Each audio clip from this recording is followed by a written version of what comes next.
Positive psychology is a relatively new discipline. It's the scientific study of happiness.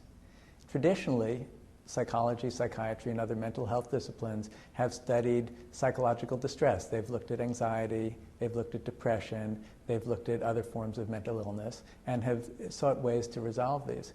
Positive psychology asks another question: do we know anything about what actually makes people happy? Traditionally, mental health disciplines have tried to move people from -5 to 0. As Freud said, the goal of psychoanalysis was to turn hysterical misery into ordinary human unhappiness. This discipline asks the question whether anything more is possible, and if so, how might we attain it?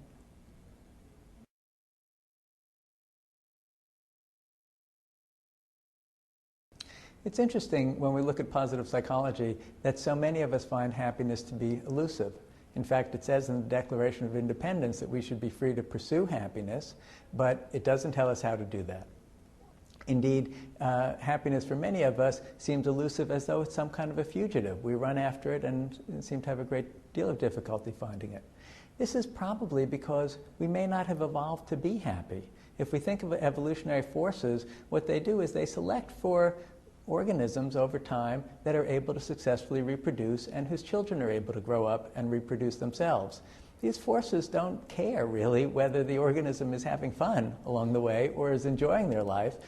There may not be any ingrained propensity toward happiness. And in fact, many of the mechanisms that help us to survive, our ability to think about the future, remember bad things that have happened, anticipate things that may go wrong, all of those skills actually often contribute to our unhappiness.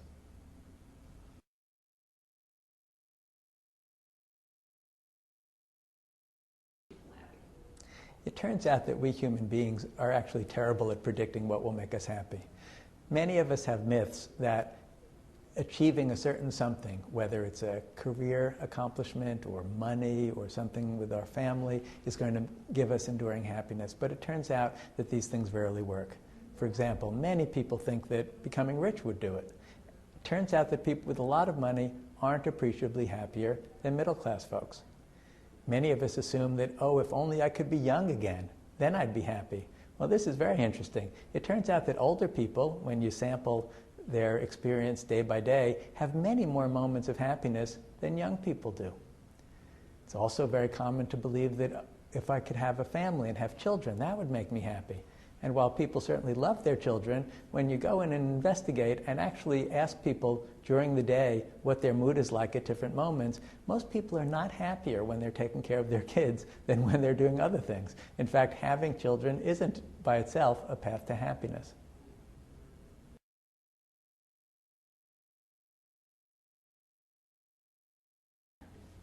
It's such an interesting question because it is hard to be happy, or it is at least hard to sustain it for many of us.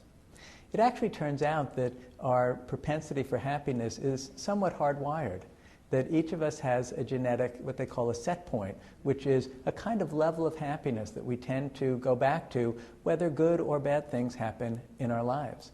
As we say in the positive psychology report and explain, there's something called the hedonic treadmill, which means that even when good things happen in our life, things that we think, that's going to really make me happy, after a while we become accustomed to it. We do what's called habituating to the new reality.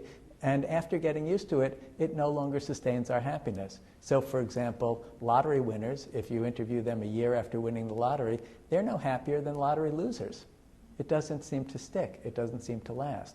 So much of what the study of positive psychology has been about is seeing, are there paths to happiness that are more enduring, that aren't dependent on fickle fortunes going up and down, and that we don't just habituate to, but can sustain us over time?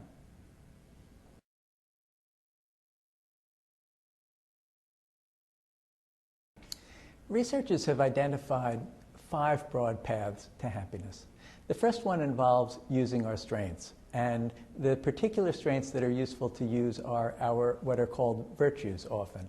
They're things such as our sense of wisdom, our sense of justice, our curiosity, our compassion for others, and those sorts of qualities that really the world's philosophers and religions have always recognized as important. When we engage those in our daily life, we become happier. The second area involves gratitude. It's basically appreciating what we have and expressing that appreciation both to ourselves as well as to other people who have been generous to us, loving to us, kind to us in our lives. A third involves savoring. That means really tasting the moment, slowing down, taking the time to smell the roses, noticing what's happening in each moment in our lives, not always rushing forward, trying to get to the next item. Related to that is the idea of engagement, or what's often called flow. This means being in our activities, not self-consciously, not trying to achieve some kind of external goal, but for the process of it, for the experience of it. Athletes often talk about this as being in the zone. The final big area involves living life in a way which is meaningful, and that almost always means doing things for others rather than for our own aggrandizement. So it means, whether that means helping something for the environment or helping other people in a more close personal way, serving others seems to be very important for sustaining happiness.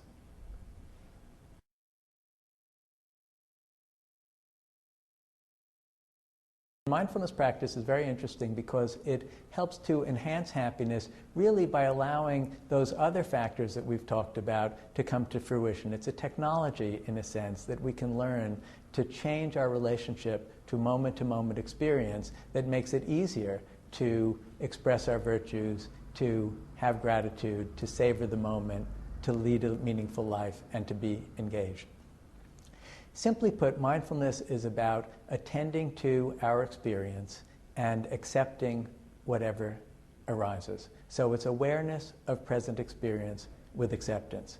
And most people think, well, I'm aware of my present experience with acceptance. What's special about that? But when you begin to watch the mind carefully, doing mindfulness practices, which are usually meditation techniques, we start to see that much of the time the mind is either thinking about the past, living in fantasies about what has happened, or thinking about the future, imagining what's coming next. It's relatively unusual to just be present, to just be in the here and now.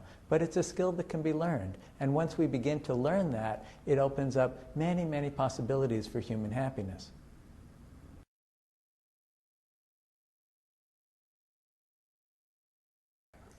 Well, there are many ways to cultivate mindfulness. It's probably easiest to understand if we think about an analogy to physical fitness.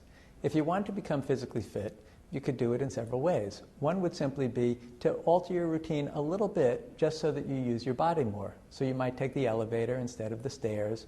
You might bicycle to work instead of drive to work, or just park the car further away in the lot. Similarly, for mindfulness practice, you can go through your normal routine, but begin to do all of it as more of a mindfulness practice. So that means when getting up in the morning and brushing your teeth, actually pay attention to what it feels like to brush your teeth. When taking a shower, actually pay attention to all those droplets of water caressing your body in the morning and feel what that's like. And carry that on through the day, whether it's driving to work, walking the dog, whatever you might be doing. Now, if you want to become really physically fit, you'd also want to take some time out and go to the gym. That means taking time out from your normal routine specifically to cultivate physical fitness. In the same way, you can take time out from your normal routine to specifically cultivate mindfulness. And you do what are called formal mindfulness practices or meditation practices. And in meditation, one picks a particular object of awareness. It might be the sensation of the breath rising and falling in the belly. It might be the sensation of walking slowly on the ground.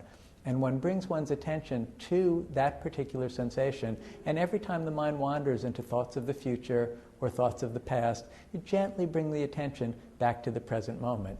Doing that over time tends to cultivate mindfulness that extends out throughout the rest of our lives.